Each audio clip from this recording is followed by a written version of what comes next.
Top quality और consistent performance के लिए सिर्फ सिल्वर पंप नाम याद रखना।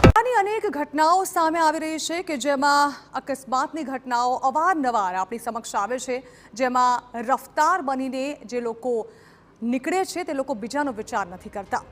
જો ઘટનાઓ વિસ્તારથી જણાવીએ તો પહેલી ઘટના 30 માર્ચે રાજકોટના પટેલ ચોક પર આજની જે ઘટના હતી ત્યાં સામે આવી, જ્યાં પટેલ ચોક પર રફતારનો કેર સામે આવ્યો। અહીં જે બેફામ કાર હંકારીને એક પ્રેસ ડ્રાઈવની જે કાર હતી તેને લઈને આવ્યો ચાલક અને તેણે બાઇક પર સવાર બે યુવક યુવતીને ઉડાડી દેવાની આ ઘટના હતી, જેના સીસીટીવી પણ સામે આવ્યા છે। ઘટના 25 માર્ચની છે, પરંતુ સીસીટીવી આજે સામે આવ્યા છે, જે મામલે હવે તપાસ કરવામાં આવી છે। ઘટના 29 માર્ચે પણ આવી છે સામે આવી, જ્યાં વડોદરામાં ડમ્પરે સ્કૂટરને અડફેટે લીધું હતું અને કમનસીબે આ સ્કૂટર પર સવાર એક 12 વર્ષીય બાળકીનું મોત થયું હતું। ડમ્પર ચાલકે આ અકસ્માત સર્જ્યો હતો, જે મામલે હવે પોલીસે આ ડમ્પર ચાલકને શોધવા માટે ચક્રો ગતિમાન કર્યા છે, પરંતુ એક પરિવારે પોતાના બાળકને ગુમાવવાનો વારો આવ્યો છે। અન્ય ઘટના સુરતથી પણ સામે આવી 29 માર્ચે, જ્યાં સુરતના ઉત્તરાયણમાં કારે સ્કૂટરને અડફેટે લીધું હતું। એક બાદ એક ઘટનાઓ એવી સામે આવી કે જેમાં ગમખ્વાર અકસ્માત સર્જીને ક્યાંક તો કાર ચાલક ફરાર થઈ ગયો હોય કે ક્યાંક તો પછી પોલીસ ફરિયાદ ન નોંધાવવામાં આવી હોય।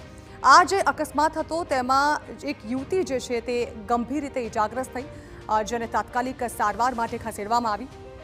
વધુ એક ઘટના સામે આવી 26મી માર્ચે ધરમપુરમાં બેફામ કાર હંકારવામાં આવી અને અકસ્માત સર્જવામાં આવ્યો। આ મામલે કડક કાર્યવાહી કરવા છતાં પણ લોકો જે છે તે પોતાના વાહનોની સ્પીડ ઘટાડવા તૈયાર નથી। અહીં કારે બાઇકને અડફેટે લીધું હતું અને જેને કારણે એક પરિવારે પોતાના પુત્રને ગુમાવવાનો વારો આવ્યો। બાઇકને અડફેટે લેતા બાઇક ચલાવી રહ્યો હતો તે યુવક જે છે તેનું ઘટના સ્થળ પર જ કરુણ મોત થયું। 23મી માર્ચની જામનગરની એક ઘટના, જ્યાં અજાણ્યા વાહનને સ્કૂટરને અડફેટે લીધું હતું। આ ઘટના સામે આવ્યા બાદ આ અંગે પોલીસ કમ્પ્લેન પણ નોંધાવવામાં આવી, જો કે વૃદ્ધાનું મોત થઈ ગયું છે। વૃદ્ધા અને વૃદ્ધ જે સવાર હતા વાહન પર, તેમાં વૃદ્ધ જે છે તે ગંભીર રીતે ઇજાગ્રસ્ત છે, જ્યારે કે અનેક મહિલાનું મોત થયું છે। 18 માર્ચની ઘટના, જ્યાં ખેડામાં બાઇકની અડફેટે એક રાહદારીનું મોત થયું છે અને બાઇક સવારે આ રાહદારીને અડફેટે લીધો, બેફામ બાઇક ચલાવી અને રાહદારીનું ઘટના સ્થળ પર જ મોત થયું।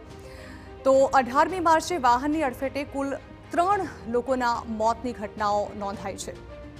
આ અંગે પોલીસ ફરિયાદ કરવામાં આવે છે, વારંવાર અપીલ પણ કરવામાં આવે છે કે જે ટ્રાફિકના નિયમો છે તેનું પાલન કરવામાં આવે, પરંતુ તે છતાં પણ લોકો સમજવા તૈયાર નથી।